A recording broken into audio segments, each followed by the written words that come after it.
We all know that words are important.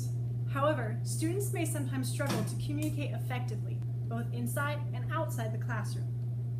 As teachers, we should be striving to create dialogic classrooms. In other words, spaces in which students understand the power of their voices and how to communicate effectively with others. A key component of any dialogic classroom is class discussion. The key to facilitating a positive and productive class discussion is preparation, both for students and for teachers. A teacher prepares for classroom discussion by keeping several things in mind. First, and most importantly, what is the learning objective of the discussion? The teacher should know where the conversation needs to be headed. Secondly, how will students be evaluated during the discussion?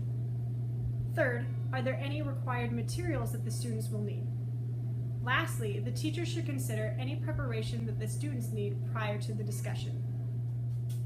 Considering student preparation is important. A teacher should not assume that students will be prepared to discuss any topic at any given time. If a topic is new to students, they may require significant scaffolding prior to the discussion. Students may need to prepare by reading a text, completing homework, or assembling notes. The following clip highlights two strategies that teachers can use to help students generate ideas in preparation for a class discussion. The first strategy involves using an activity or a simulation to help students think about a familiar topic in a new light. The second strategy is using written response. Giving students time to write about a topic, either before or even during discussion, can help them prepare and organize their thoughts so they are better able to articulate them during discussion itself. The objective of the lesson shown in this clip is for students to describe the impact of words, specifically in instances of bullying. The activity involves using two apples, one of which is bruised, to simulate the effects of bullying and the lasting impact of words. Okay, like I said, you are going to use your words to describe something. And what you are describing for me are these two apples that I have up here. Okay. You're just using your words to describe these two apples. So on your paper, you're going to be filling out part one. So I put the definition of descriptive language, but you guys did a really nice job coming up with it yourself. Okay. So right now you're going to use descriptive language to describe these apples. We'll call this apple 1, apple 2, and then both of them as well. Okay? Yeah. Okay, so write it down. Apple 1, apple 2. You're filling out the chart. It has 3 boxes. Apple 1, apple 2. You're describing these. Okay. Well, what do they look like? Tell me. Well, tell me what an apple looks like. Okay, describe these. So again, if you look at descriptive language, you're saying, what do they look like? What do you think it would feel like? What would they taste like? What would they smell like? You're writing that down. Write it down. Write it down. Okay, what's off? Right. One more minute. Hands down, right.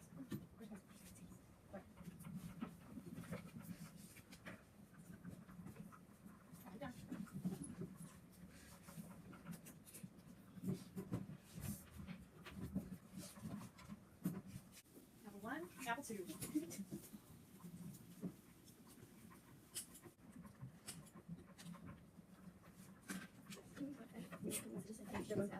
Right, no, you're describing. Remember, you want to be as descriptive as possible. As descriptive as possible. I want some really good description. Let's share. Who would like to describe for me what you observed about these apples? David. Apple 1 is thinner than apple 2. Okay, good. It's a little thinner. What else? Devin. Apple 1 is darker than apple 2. Okay, this one looks a little darker. Possibly. Great. They're both fruit. They're both fruit. Yes, we talked about like similarities, right? They're both fruit. What else? Not that they're just both fruit, but they're both Edible? well, yes, they're both edible. Yes, they're both edible. They're both apples. They're both apples. It's not like I asked you to describe an apple and an orange or an apple and a banana, right? These are both apples. Good. All right. Thank you for your descriptions. Put your hands down. I know you have more to share, but write it down if you didn't get a chance to share it. Right. So these are both apples. They're both red, delicious apples, as this sticker says over here. So you did a really nice job pointing out the similarities between these two apples. So I know you pointed out some differences, like this one's a little bit taller and thinner, this one's a little shorter and rounder, but in general, could we say that these are They're similar? Yes. They're about the same size, about the same shape, right? So for our purposes, they're pretty similar to each other, right? Yes. However, you missed a very important distinction between these two apples. Here is what you missed. I'm going to tell you. You did a good job saying that, they're slightly different. However, nobody said that this apple is the apple that I really don't like. I don't like this apple. This one's fine. This one's okay. Yeah, it's a nice apple. However, this is an apple I do not like. And I'm going to tell it how much I don't like it. Hold on. I'm going to tell it how much I don't like it. I don't think you should like this apple either. And you're also going to tell it how much you don't like it. So I'm going to start, and then if you have anything you would like to add, we're going to do this in an orderly manner. Raise your hands if you have something else to say. Okay, hold on. I haven't started yet. Hold on. All right, so I'm going to start. Apple, you disgust me. You are ugly. You are ugly. Would anybody else like to say something to this apple to tell you, or to tell the apple how you feel about it? Josh. Apple. Just let it out. I don't like you. I don't like you, Apple. I don't like you. You're so roundish. You're so roundish. You know that's a good thing for steel. Your juice probably dried up. Ooh, I like that. Your juice is probably dried up. Yeah, okay. Theodore. Apple. You ugly. Humpty Dumpty after he fell off the wall. Okay. That's a great comparison. You were Humpty Dumpty after he fell off the wall. All right, proceed. Apple. Okay, let's listen. Apple. You're your daddy's son. You are your daddy's son. This apple doesn't fall far from the tree, right? Probably. Probably. What else? Joey? Apple.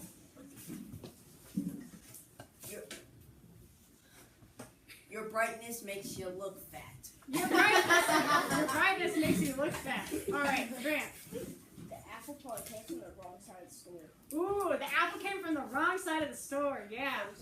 Jim. The frozen aisle. Yes. Apple, you are so ugly. You look like a molten kiwi that just jumped off of a 42-foot building. Wow. Wow. You look like a molten kiwi. That is probably one of the best descriptions I've heard of this apple. I would agree. Yes. Very nice. Okay. Thank you for your comments. Now, we've told this apple how we feel. We don't like this apple. This is a bad apple. We do not like this apple. However, in order to emphasize to this apple how much we do not like it, we're going to turn to this apple, which we've said before, it's fine. It's, it's an apple. And we are going to give this one compliments. We are going to shower it with compliments. Again, I will start, and then you can raise your hand to offer suggestions. Okay, are we ready? Yes. Oh, Apple. You are so radiantly beautiful. Radiantly beautiful. Mia. Apple. You're the best apple somebody could probably eat. You are the best apple somebody could eat. Good. Victoria. Apple, you look like you got a fresh gloss of red, beautiful paint. Ooh, you look like you just had a fresh glass of red paint. Good. Michael. Does it hurt, Apple, when you fell from heaven? Did it hurt, Apple, when you fell from heaven? Good. Classic line there, Michael. Thanks. Josh? Apple, you so beautiful. I sleep with you and keep you for the rest of my life. Oh, and I almost look better than Beyonce. No. You almost look better than Beyonce. Good. And I would want to keep you for the rest of my life. So we've just finished telling this apple, this bad apple, how we feel about it, and giving compliments to this apple here. So So we've just said a whole bunch of things. I want you to look back at your descriptions of the apples that you wrote down for part 1. Look back at them, take a look, see what you wrote. Now, has any of that changed since we started talking to the apples? No. That's changed? They look different now? No. Oh, I thought you were talking about like what you wrote down. Has that changed? They look different? No, they look the same, right? Our words didn't have any effect on the apples, right? We'd all agree about that? Yes. Right? Right? Our words, the things we said, did not affect the apples, correct? Yes, ma'am. Right, because our words don't have any effect, right? Okay. However, you may have heard your parents say to you, is the outside, our looks important? What really matters? The inside, exactly. The inside is what really matters. It is, it's time to look at the inside of what really matters. Okay, stop at the desks. You can turn your eyes up here, but I will walk this around. We're going to start with this good apple, the one we gave compliments to, okay? Getting some juice on your desk there. So it's a nice juicy apple. You know that. Oh, and take a look how beautiful that looks. It smells good too. Look at that. I want to smell Look at that. I want to All right, smell voice is off. Voice is off. This is the apple we gave compliments to. It looks nice and delicious. Now,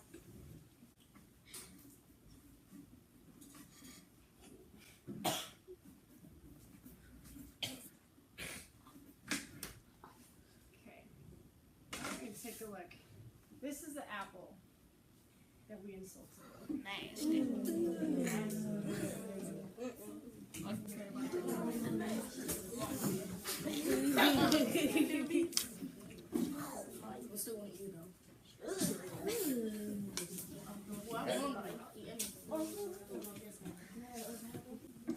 Okay, so again, this is the apple that we complimented. This is the apple that we insulted.